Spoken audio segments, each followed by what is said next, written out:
Life during the Wild West winters was basically nature's way of saying, good luck, partner. While Hollywood loves to show us scenes of cozy saloons and warm campfires, the reality for settlers was more like living in the world's worst icebox. When you had to wake up before sunrise in a dugout that felt colder than a Sidewinder-esque stare, you knew you were in for a rough day. To really put this in perspective, while today we complain about our heating bill or when the thermostat drops below 65 Fahrenheit, Wild West settlers had it rough. According to Pioneer Diaries, winter temperatures on the plains and in the mountains could plummet to bone-chilling levels, sometimes hitting 0 degrees Fahrenheit in places like Kansas and the Dakotas. That's cold enough to freeze your boots to the ground, which actually happened more often than you'd think. The daily grind started before sunrise with settlers dragging themselves out of their freezing beds to tend to livestock or whatever tasks needed doing. One frontiersman noted that pioneers would often wake up with frost on their beards. Talk about a Wild West alarm clock. Speaking of beds, you wouldn't believe what passed for sleeping arrangements back then, because their beds were basically giant piles of fur and blankets thrown together on the floor, the settler version of a DIY project gone wild. But these makeshift beds actually work better than you might expect. Recent archaeological studies of sod houses and dugouts have shown that these fur beds could be up to 2 feet thick. That's like having a king-size mattress made entirely of animal hides and old quilts. The settlers would collect fresh animal pelts and thick wool blankets during the warmer months, storing extra bundles specifically for winter bedding. They layer it thick enough to keep them off the cold ground, which was crucial since most settler homes had dirt floors that turned into mini freezers during winter. Every morning they'd have to shake out their bedding, and boy, could that lead to some interesting surprises. From mice making cozy nests overnight to bugs treating their bed like an all-you-can-eat buffet, settlers never knew what they might find. One frontier story mentions a trapper who found a prairie dog had burrowed into his bed while he was sleeping. Talk about a rude awakening. But the real genius of fur beds was their natural insulation properties. When packed tightly, furs could trap air pockets that worked like nature's bubble wrap, keeping warmth from escaping into the cold ground below. The settlers would often layer their furs with whatever else they could find: old clothes, worn-out blankets, and even dried prairie grass during particularly cold nights. They'd rotate fresh furs from their storage into their beds, because compressed fur lost its insulating properties over time. The downside? Fur beds were basically giant sponges for moisture in the damp frontier climate. They could get pretty musty, and if you had allergies, well, let's just say antihistamines weren't exactly available at the local trading post. One historical account describes a city slicker who had to spend a night in a trapper's cabin, and he complained for weeks about how the fur bed made him sneeze. So much he thought his nose would fall off. But fur beds weren't just for sleeping. They doubled as seating during the day. When visitors came over, if they ever did, everyone would sit around on these fur piles like they were Wild West bean bags. Though I doubt anyone was calling them rustic chic back then. And while these beds might sound uncomfortable, at least they had one advantage over modern mattresses: bed bugs preferred fabric to fur. But there was one material that Wild West settlers practically lived in during winter. Yes, it's wool. It was basically the frontier version of a superhero suit, except instead of fighting outlaws, it fought hypothermia. Wild West settlers relied on wool so much that historians estimate a single family might have owned up to 20 pounds of wool clothing. That's about the weight of a small child, except this child kept you warm and occasionally made you itch like crazy. The fascinating thing about wool was how settlers got it. Each spring, ranchers would shear their sheep, and settlers would buy or trade for the raw wool. But here's where it gets interesting. They didn't just throw it on like we do. With modern wool sweaters, the wool had to be processed, which meant hours of cleaning, carding, and spinning. And you thought doing laundry today was a pain. Here's a fun fact that will make you appreciate your modern clothes. Frontier wool still contained lanolin, the natural oil from sheep that made the fabric water resistant. Sure, it smelled like wet sheep when it rained, but at least the water rolled right off. Some clever settlers figured out that leaving extra lanolin in the wool meant they stayed drier, though they probably weren't winning any frontier fashion contests or getting invited to the fancy hotel for dinner. But Wild West settlers rarely washed their wool clothes, and for once, they actually had a good reason: wet wool in freezing temperatures. That's a recipe for becoming a human popsicle. One frontier record tells of a trapper who washed his wool coat in winter and found it frozen solid enough to stand up on its own. After that, it became a local joke, as stiff as Jed's winter washing. But the wool wasn't perfect. For one thing, it attracted fleas like nobody's business. Wild West settlers would often hang their wool clothes near the smoke from their fires, hoping the smoke would drive away the tiny unwanted roommates. The downside? They ended up smelling like a combination of sheep and campfire, Wild West perfume, if you will. The magic of wool showed up during the worst winter storms. While modern tests have shown that wet wool can still keep you warm even when soaking wet, it maintains about 80% of its insulating power. Settlers didn't need scientists to tell them this. They lived it. They trudged through snowstorms looking like walking haystacks, wrapped in layer after layer of the stuff. But one piece of wool clothing was never enough in the brutal Wild West winters. These crafty settlers had a solution that would make any modern fashionista cringe. Because in the Wild West, the fashion model was simple. If you could still move your arms, you haven't put on enough clothes yet. Settlers didn't just wear layers, they mastered the art of looking like a walk-in closet. Archaeological evidence from frontier homesteads shows that the average settler would wear between 4 to 7 layers of clothing during the coldest days, which probably made them look like they'd raided every clothesline in the settlement. Let's break down this frontier fit extravaganza. First came the base layer, a long cotton shirt that reached down to their knees. On top of that, they'd add a wool shirt, then another shirt, because why stop at one, followed by a canvas vest? That's just a sturdy name for a sleeveless jacket. If they were lucky enough to own one, they'd throw on a heavy buffalo hide coat. The whole ensemble was often tied together with a rope belt, which was less about fashion and more about keeping all those layers from sliding off. But getting dressed was like a daily workout. One frontier account describes a pioneer who got so tangled in his layers that his wife had to roll him around the room like a barrel until he popped free. And you thought putting on skinny jeans was hard. The Wild West settlers were actually onto something with all these layers. Modern scientists have found that multiple thin layers trap warm air better than one thick layer. The settlers figured this out through trial and error, mostly error probably, and a lot of frozen toes along the way. The real challenge came when nature called. With all those layers, a quick trip to the outhouse turned into an epic adventure. Records from the time mention people avoiding drinking water in winter just to skip the whole undressing, redressing ordeal. Talk about dedication to staying warm. Kids had it especially tough. Parents would wrap them in so many layers that they'd waddle around like tiny drunk penguins. One frontier writer joked that you could always spot the children in winter. They were the round bundles rolling down the prairie hills because they couldn't bend their knees to walk properly.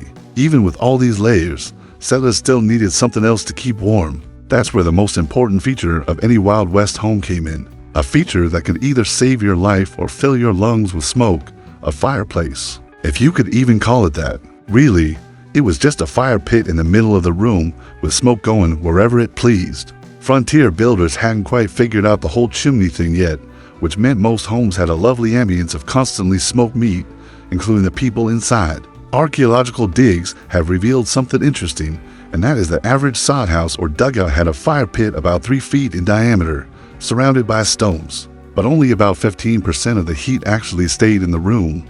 The rest, it went straight up through the holes in the roof, which were supposed to let the smoke out, but mostly just let snow in. Wild West settlers basically invented the world's most inefficient heating system. The fun started when it came to finding fuel. Forget nice, dry firewood.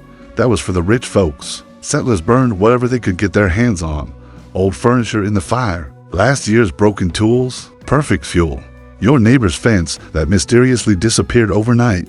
Hey, what happens in Wild West winter stays in Wild West winter. Records from one frontier settlement show that a group of pioneers once burned an entire abandoned wagon, piece by piece, throughout a particularly harsh winter. The local sheriff wasn't happy about that one. Getting the fire started each morning was a whole adventure. They'd keep a single coal alive overnight, buried in ashes. Losing it meant a very cold trek to borrow fire from a neighbor. One frontier story tells of a man who had to carry a hot coal home in a hollowed-out gourd because he had nothing else to transport it in. He ran so fast to keep it alive that people thought he was being chased by a phantom. The smoke was both a blessing and a curse. Sure, it made everyone's eyes water and probably took years off their lives, but it also kept the bugs away and accidentally preserved the roof beams. Modern analysis of surviving frontier timbers shows they were actually protected by the layers of soot that built up over years. It's probably not a preservation method you'll find in today's home improvement guides.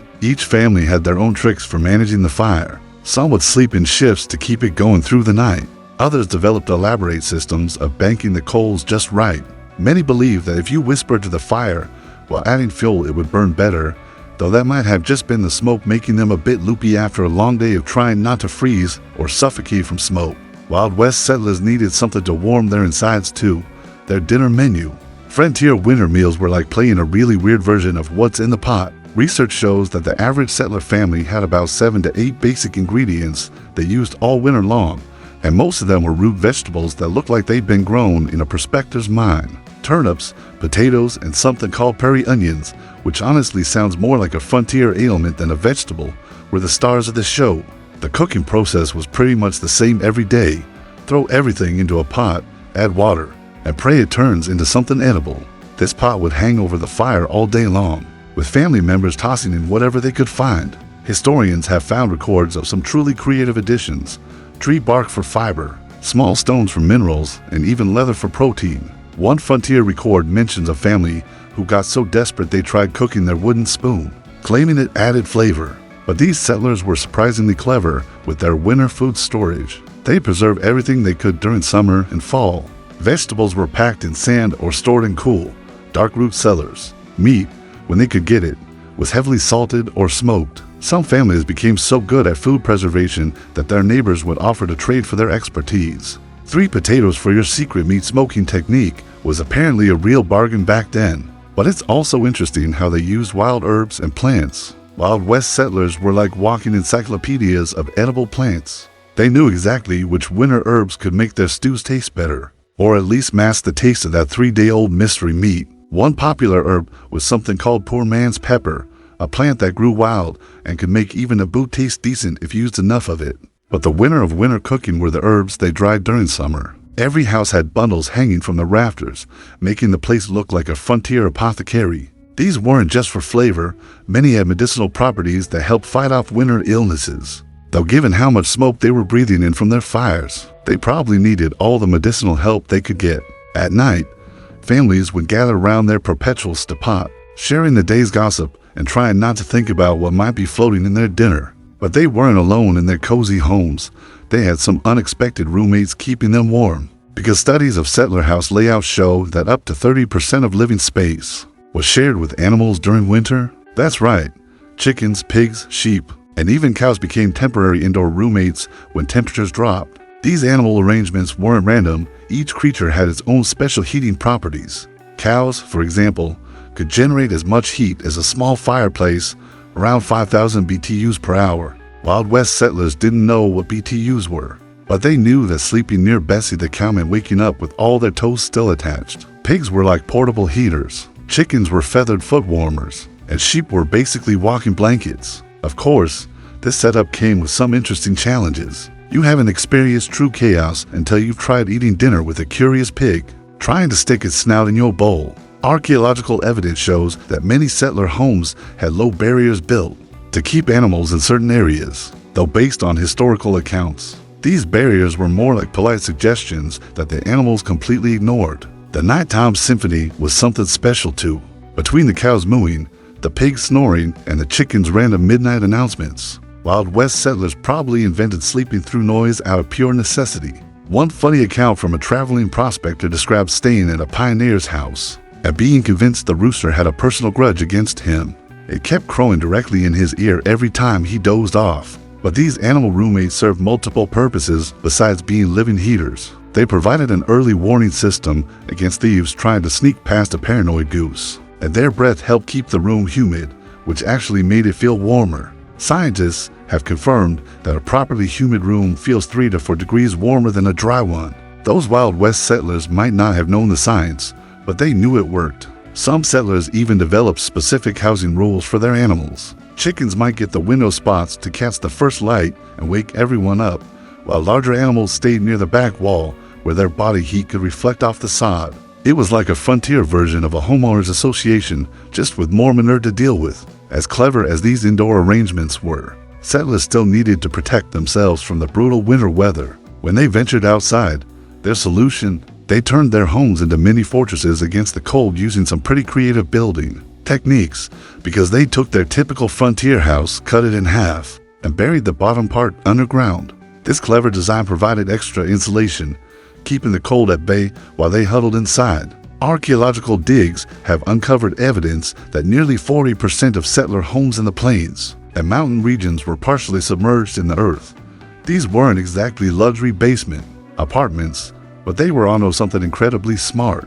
The ground temperature stays pretty steady at about 50 to 55 Fahrenheit. Once you get a few feet down, modern scientists call this geothermal stability, but Wild West settlers just called it common sense. They dig down about 3 to 4 feet, build their walls up from there, and end up with a home that stayed warmer in winter and cooler in summer. It was like having frontier air conditioning, minus the air and the conditioning. Building materials were whatever they could get their hands on: sod, mud, stones, wood. If it could make a wall, they used it. Some particularly resourceful settlers would steal stones from old Native American ruins, leading to houses that were part frontier hovel, part ancient spirit. The local land office wasn't thrilled about this architectural recycling program, but hey, when you're freezing, a stone is a stone. The really clever bit was how they handled drafts. Every crack and gap was stuffed with a mixture of mud, straw, and animal dung. This mud caulking worked surprisingly well. Tests on reconstructed houses show it could reduce heat loss by up to 60%. Plus, it gave new meaning to the phrase, "This place is a dump." Doors were another fascinating feature. Most settler homes only had one door, and it usually faced away from the prevailing wind. This wasn't just random, it was frontier engineering at its finest. They'd often build a small entrance tunnel, kind of like what you'd see in an igloo. One frontiersman described it as entering through a badger's burrow. Though given the smells from all those indoor animals, that might not have been far off. The roofs were layered, like the world's thickest sandwich: branches, sod, more branches, more sod, and sometimes even chunks of turf. In some places, settlers would let prairie grass grow on their roofs, not because they were trying to create frontier green architecture, but because the roots helped hold everything together. Plus, their goats could graze up there if they were feeling adventurous. A well-built house was only half the battle against winter's fury. To venture outside, settlers needed a special set of tools that would make modern survival experts jealous, and boy, did they have an arsenal. Archaeological finds show that the average settler owned about 6 to 8 essential winter tools, each one carefully maintained and passed down through generations. These weren't just tools, they were the difference between life and turning into a human icicle. The snow shovel was the king of winter tools, but it looked nothing like what we use today. Made from a single piece of hardwood with a wide, flat end, these frontier shovels were actually more efficient at moving heavy snow than modern plastic ones. Tests on recreated frontier shovels show they could move about 30% more snow per scoop. Of course, they also weighed about as much as a small child, so using one was like doing CrossFit, Wild West style. Thick wool socks were worth their weight in gold, literally. Records from one frontier trading post show that a pair of well-made winter socks could cost as much as a chicken. These weren't your basic wool socks either. Settlers would weave strips of rabbit fur between the wool layers, creating nature's own winter boots. One frontiersman complained that his feet were so warm in these socks he worried they'd cook. The most fascinating tool was something called a trail marker, a long stick used to mark paths in deep snow. Settlers would plant these sticks along common routes before big storms hit. Smart move, considering getting lost in a Wild West snowstorm meant playing a very cold version of hide and seek that nobody wanted to win. Historical records mention one settlement that painted their trail markers with different colors of berry juice to create the world's first frontier GPS system. But the real MVP of Wild West winter gear was the humble mitten, not gloves, mittens. They discovered what scientists only proved centuries later. Keeping your fingers together generates more warmth than separating them. These weren't store-bought mittens either. Settlers would stuff them with everything from dried moss to rabbit fur. One creative soul even made mittens stuffed with buffalo hair. Talk about recycling. The tools had to be ready at a moment's notice. Wild West weather forecasting consisted mainly of looking at the sky and hoping for the best. They did have some surprisingly accurate prediction methods, though. If the cattle in the barn, remember them, started getting extra cuddly, a storm was coming. When the coyotes howled more frequently, cold weather was on the way. It wasn't exactly the Weather Channel, but it worked. These clever Wild West solutions show just how resourceful people can be when survival is on the line. From underground dugouts to animal roommates, from perpetual stews to fur-lined socks, Wild West settlers wrote their own survival guide, one freezing winter at a time.